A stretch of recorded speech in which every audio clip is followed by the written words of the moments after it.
Ever feel like you're not entirely in control of your own mind? Well, you're not. At least, not as much as you think. Beneath the surface of your conscious awareness, your brain is running an entire hidden universe, making decisions before you even realize there was a choice to make, shaping your perception of reality and controlling most of your daily actions without consulting you at all. This is the mind-blowing premise of Incognito, The Secret Lives of the Brain, by David Eagleman, a neuroscientist who peels back the curtain on our mental backstage, revealing just how much of our behavior is governed by the unseen forces of the subconscious. Think about it. When you ride a bike, tie your shoes, or even form an opinion, you don't actively decide each step. It just happens. That's because your conscious mind is only a tiny fraction of your total mental activity, like the CEO of a company who takes credit for everything but does very little hands-on work. Your conscious self is more of a figurehead than the mastermind. Eagleman uses fascinating real-world examples to show how our subconscious is pulling the strings. Consider optical illusions. They prove that what you see isn't always what's really there. Or the fact that when you reach for a cup of coffee, your brain has already sent the command to move your hand before you even decide to do it.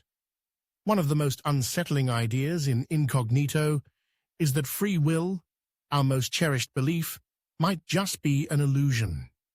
Studies show that brain activity predicting a decision occurs seconds before we become aware of making that choice. Imagine deciding to get up from the couch, only to find out your brain had already decided before you even thought about it. So if we aren't the true decision makers, who or what is? Eagleman delves into cases of neurological disorders that expose the bizarre ways our brains operate. Take Charles Whitman, for example, a seemingly normal man who suddenly committed a horrific crime.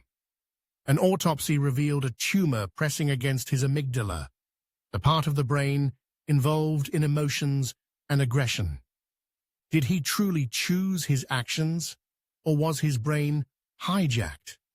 This raises deep questions about morality, responsibility, and even our justice system.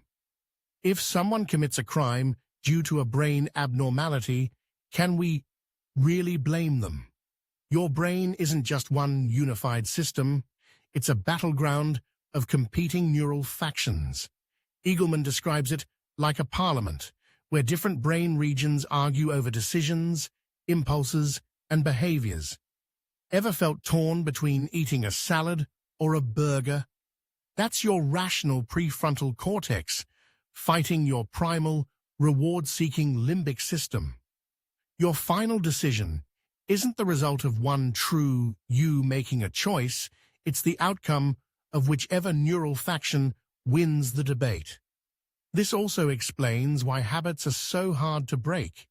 Your brain creates neural pathways based on repetition, making certain actions automatic, whether it's brushing your teeth or reaching for your phone first thing in the morning.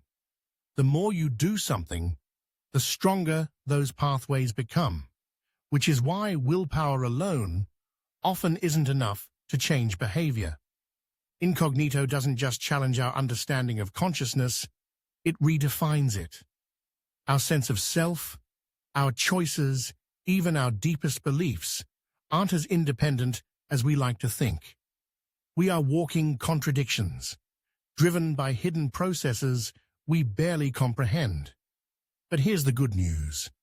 Understanding this hidden machinery gives us the power to work with it rather than against it. By learning how our brains truly operate, we can make better decisions, shape healthier habits, and even rethink how society treats crime, education, and mental health. Incognito is more than a neuroscience book. It's a wake-up call to question what we think we know about ourselves. If this book sounds like something you'd love to explore, grab your copy using the link below. And if you love quick, insightful book summaries, don't forget to subscribe to The Book Mogul and share this video with fellow book lovers. Because the more we understand our brains, the better we can understand ourselves.